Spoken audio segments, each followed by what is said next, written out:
दोस्तों, गेहूं की फसल में पत्ते पीले होने के कई कारण होते हैं। अच्छे एक सिचुएशन में पत्ते पीले होने के साथ साथ पौधे की बढ़वार भी नहीं होती है।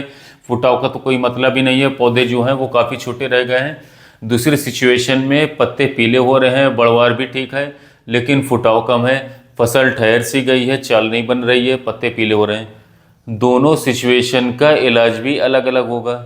पहली सिचुएशन में देखो, जहाँ पर बढ़वार नहीं है, पत्ते बहुत छोटे रह गए, फुटाव तो है ही नहीं, उसमें क्या हुआ है कि भाई जड़ों का विकास नहीं हुआ है।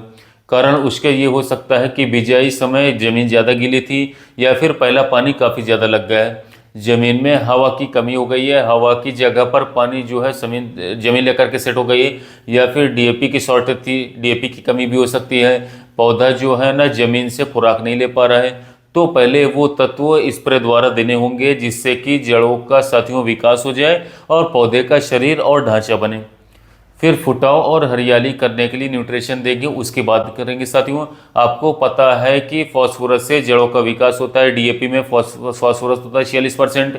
फास्फोरस से ही पौधे का शरीर भी बनता है, ढांचा बनता है, और नाइट्रोजन से बढ़वार होती है।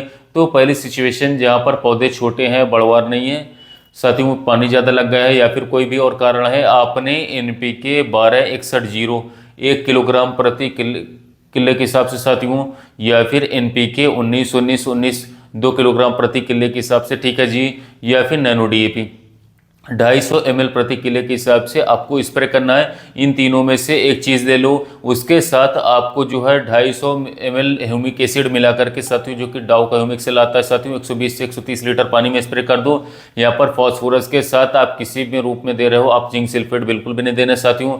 नंबर 2 पर आपको और क्या करना है, 3 किलोग्राम सल्फर जो हमारा 80% वाला आता है साथियों, WDG वाला, यूरिया के साथ मिला करके बिखराव करवा सकते हो। सिंचाई से पहले ज़्यादा दे तो अच्छा रहेगा।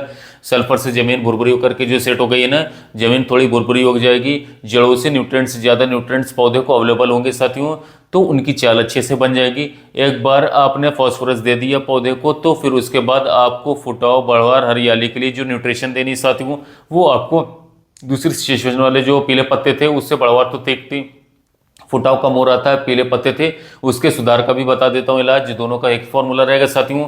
देखिए दोस्तों, पीले पत्ते किसी दवा की स्प्रे से भी हो सकते हैं, हर्बिसाइड से हो सकते हैं, न्यूट्रिएंट्स की कमी से हो सकते हैं, या फिर पानी थोड़ा सा ज़्यादा लग गया उससे भी पीलापन हो जाता है, या फिर आपके खेत में पराली काफ़ी ज़्यादा है साथियों, सुपर सीडर से बिजाई में ये प्रॉब्लम लगातार आ रही है, तो 35-40 दिन की फसल में ये स्टेज जो है ना बहुत ही महत्वपूर्ण होती है साथियों, फुटाव के लिए, कल्लों के लिए, ठीक है जी। पौधे को साथियों हमने स्ट्रेस में नहीं आने देना बिल्कुल, तो हमें वो न्यूट्रिएंट्स देने हैं पौधे को जो बढ़वार, फुटाव, इसके साथ साथ प्रकाश संश्लेषण की प्रक्रिया में हेल्पफुल होते हैं, क्लोरोफिल को बनाते हैं, बढ़ाते हैं साथियों, और पौधे का भोजन का ज़्यादा करवाते हैं। मैं आपको 5 तत्व बताऊंगा साथियों, अलग अलग बताऊंगा, ताकि भरपूर मात्रा में साथियों फसल को देखने को मिले, सस्ते भी पड़ेंगे। मेरा फॉर्मूला जो है ना साथियों, आपको खर्च भी काफ़ी कम करवाएगा, काम पूरा करेगा, रिजल्ट अच्छा देगा, कल्लों की भरमार होगी। ये मेरा साथियों पेटेंट फॉर्मूला है। लोग बार बार मुझसे कमेंट करके पूछते हैं कि कितनी किसके डोज है, आप जरा ध्यान से सुन लो और एक बार लिख लो अच्छे तरीके से। चिलेटेड जिंक लेना है साथियों, 100 से 125 ग्राम 1 किलो के लिए काफ़ी साथियों, ठीक है जी। चिलेटेड जिंक अगर आपको अवेलेबल नहीं हो रहा है तो आप जिंक सल्फेट जो हमारा 33% वाला आता है, उसकी डोज जो है 700 ग्राम प्रति कड़ा, ओके साथियों।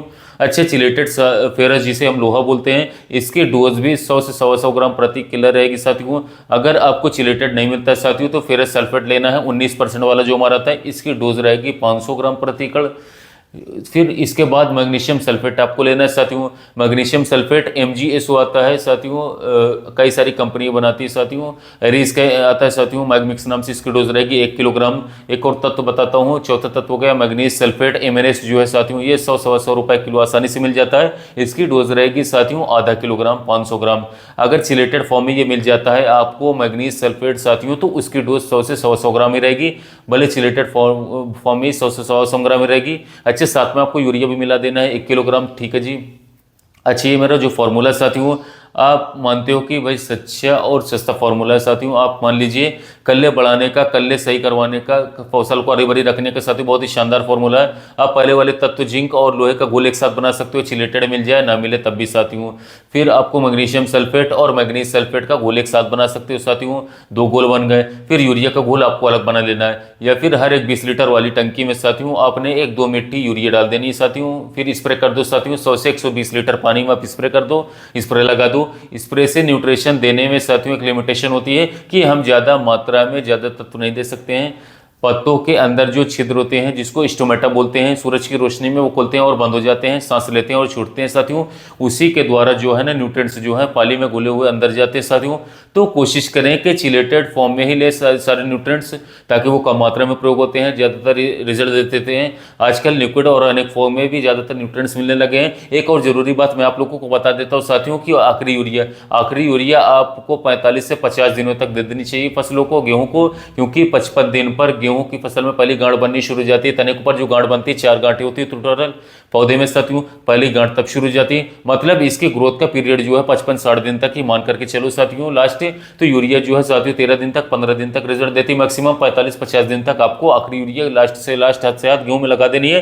60 से 65 दिन पर तने के अंदर साथियों नीचे छोटी सी बालियां बनना शुरू हो जाती है। आप ध्यान देखोगे आकार लेना चालू कर देगी, पौधा लंबाई खींचना चालू कर देता है साथियों। इस समय पर दूसरे हार्मोन्स के तत्वों की ज्यादा जरूरत होती है, जैसे कि फास्फोरस और पोटाश की, पौधे की लंबाई को कम करने के लिए ताकि पौधा गिरे नहीं, और बालियों की लंबाई बढ़ाने के लिए, और दाना भी भरपूर होने के लिए साथियों, उनकी संख्या को बढ़ाने के लिए, ताकि ज्यादा पैदावार हमें देखने को मिल सके। इस टॉपिक पर अगली वीडियोस में हम डिटेल से चर्चा करेंगे। फिलहाल वीडियो को अंत तक देखने के लिए बहुत बहुत धन्यवाद साथियों। आपकी अच्छी फसल की कामना करते हुए साथियों वीडियो को लाइक करो, शेयर करो, सब्सक्राइब करो साथियों। मिलते हैं नए वीडियो में।